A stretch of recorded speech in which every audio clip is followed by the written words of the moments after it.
wabarakatuh. Saya Rizky Maulana dengan NIM 230-321-100-109. Di sini saya akan menjelaskan navigation the strategic playbook of coastal and dryland agribusiness, di mana bisa diambil kesimpulan atau bahwa sektor agribisnis di wilayah pesisir dan juga lahan kering menghadapi tantangan besar, serta bagaimana kebijakan pemerintah dalam menghadapi tantangan tersebut. Untuk slide yang kedua, baseline atau kondisi dasar. Nah, pada slide ini menjelaskan bahwa ekosistem pesisir memiliki volatilitas atau ketidakstabilan yang tinggi. Nah, ini disebabkan 3 faktor. Faktor yang pertama tergantungkan pada alam, di mana masih tergantung pada iklim, cuaca, dan juga kondisi laut. Yang nomor 2, risiko lingkungannya yang tinggi, di mana masih ada badai, abrasi, dan juga degradasi lingkungan. Terus yang terakhir, rantai nilai yang sangat panjang dan kompleks, sehingga meningkatkan potensi gangguan dalam produksi hingga distribusi. Untuk slide yang ketiga, yaitu the value change where margin error. Nah, ini tekanan pada rantai nilai. Pada rantai nilai ini produksi yang tertekan oleh biaya input dan juga lingkungan. Terus pengolahan atau processing yang menghadapi keterbatasan infrastruktur dan juga standar kualitas. Dan yang terakhir, distribusi. Nah, ini dipengaruhi oleh akses pasar dan infrastruktur yang kurang memadai. Nah, untuk yang terakhir, slide 4, model kebijakan for engine policy model. Nah,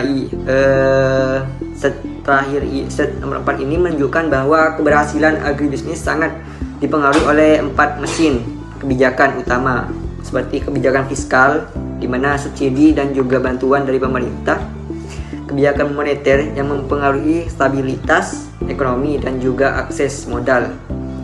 Yang ketiga, kebijakan lingkungan yang mengatur batas operasional agar tetap berkelanjutan. Dan yang terakhir, kebijakan perdagangan yang menentukan akses pasar dan juga ekspor. Baik, selanjutnya ada the policy impact matrix diagnostic assessment. Slide ini menjelaskan dampak kebijakan terhadap sektor perikanan di wilayah pesisir. Dilihat dari 3 aspek utama, yaitu mekanisme kebijakan, dampak langsung pada bisnis, dan jangka waktunya. Ada 4 jenis kebijakan. Yang pertama fiskal, yang berdampak cepat dalam jangka pendek. Yang kedua ada moneter, yang mempengaruhi stabilitas keuangan jangka menengah. Yang ketiga ada lingkungan, yang berkaitan dengan keberlanjutan jangka panjang. Dan yang terakhir ada perdagangan, yang menentukan posisi di pasar global. Intinya, di setiap kebijakan punya dampak dan waktu pengaruh yang berbeda terhadap sektor pesisir. Lalu selanjutnya ada the managerial control panel internal levers. Nah, slide ini juga membahas langkah yang bisa dikendalikan oleh pelaku usaha, mulai dari penyesuaian produksi, mengatur strategi harga, hingga mengalokasikan investasi. Selain itu, pengelolaan sumber daya manusia juga penting untuk meningkatkan kualitas tenaga kerja. Jadi, kalau slide sebelumnya fokus pada faktor eksternal, nah di slide ini lebih ke strategi internal untuk beradaptasi. Sekian, terima kasih. Selanjutnya mengartikan pengungkit dinamika produksi dan harga. Yang pertama itu ada strategi proses produksi, di mana seleksi komoditas beralih secara dinamis antara ikan, rumput laut, dan beras berdasarkan kebijakan yang menguntungkan.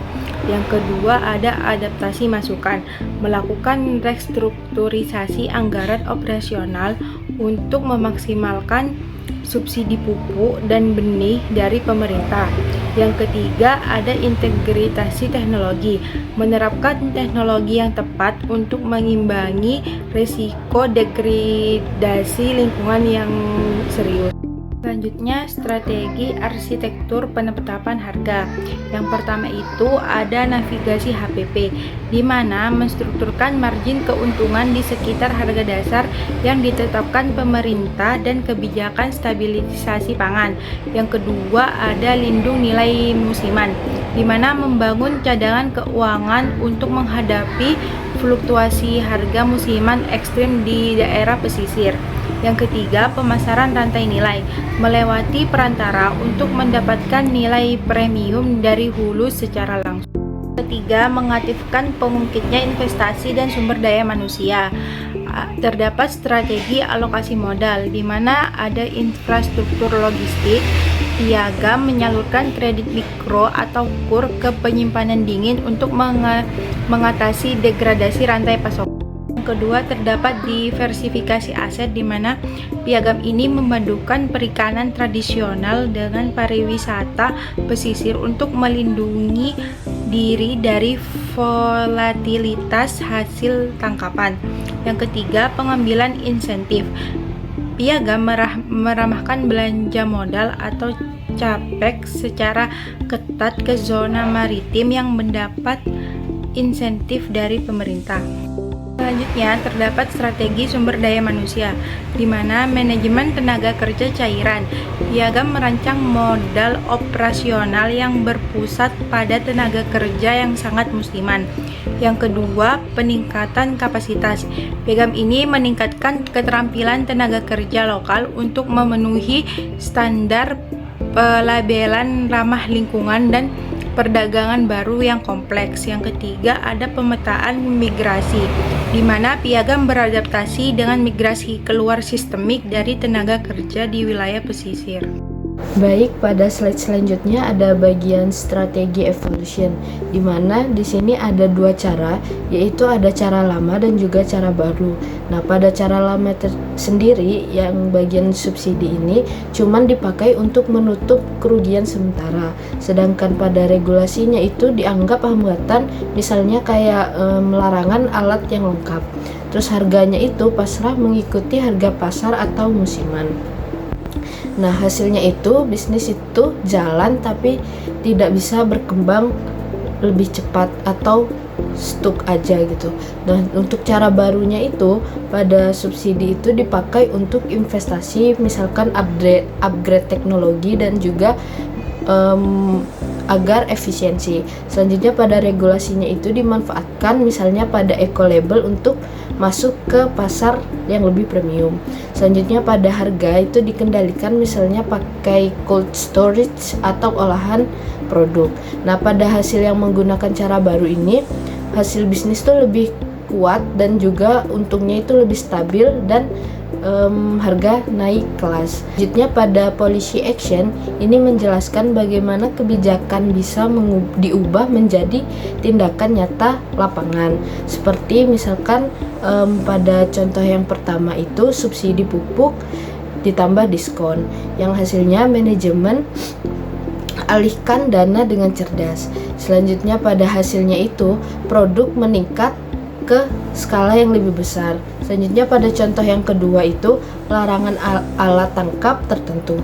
Pada manajemennya cepat ganti alat yang lebih ramah lingkungan. Lalu untuk hasilnya itu tetap bisa produksi dan tambah patuh aturan pada taat aturan di jangka yang panjang. Nah, selanjutnya pada contoh yang ketiga yaitu standar ekspor atau kualitas.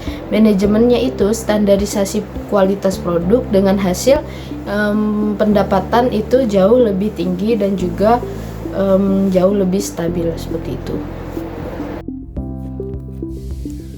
Untuk menghadapi menghadapi tantangan zaman, agribisnis perlu memiliki dua pilar utama. Pilar pertama yaitu integrasi hulu hingga hilir, di mana pelaku usaha tidak hanya fokus pada produksi saja, tetapi juga menguasai seluruh proses mulai dari bahan baku hingga produk siap dijual. Dengan integrasi ini, usaha menjadi lebih efisien, kualitas lebih terkontrol, dan tidak mudah terganggu oleh perubahan dari luar, seperti kenaikan harga atau masalah distribusi. Pilar kedua yaitu percepatan digitalisasi. Di era sekarang, penggunaan teknologi digital sangat penting. Mulai dari platform digital, pelaku usaha bisa memasarkan produk secara langsung ke konsumen tanpa harus bergantung pada pasar tradisional. Hal ini membantu memperluas pasar, meningkatkan penjualan, serta menjaga kestabilan harga dan permintaan. Jadi, dapat disimpulkan bahwa integrasi dan digitalisasi merupakan kunci utama agar agribisnis dapat bertahan dan juga berkembang. Selanjutnya kita masuk ke siklus adaptasi agribisnis, khususnya di wilayah pesisir. Siklus ini dimulai dari kebijakan makro seperti kebijakan fiskal, moneter, perdagangan, dan lingkungan. Kebijakan ini akan sangat mempengaruhi kondisi usaha di lapangan. Kemudian muncul volatilitas pesisir, yaitu berbagai tantangan seperti perubahan harga, penurunan keuntungan, dan pembatasan operasional. Hal ini menjadi tekanan bagi pelaku agribisnis untuk menghadapi kondisi tersebut. Diperlakukan adaptasi manajerial seperti melakukan integrasi usaha, digitalisasi, serta penerapan teknologi baru. Langkah ini penting agar usaha tetap bisa berjalan dan berkembang. Hasil dari proses ini adalah terciptanya operasional yang berkelanjutan di mana usaha menjadi lebih kuat, stabil, dan mampu bertahan dalam jangka panjang. Selain itu, kondisi ini juga akan menjadi dasar bagi kebijakan di masa mendatang. Jadi, siklus ini terus berputar dan menunjukkan bahwa adaptasi adalah kunci utama dalam agribisnis.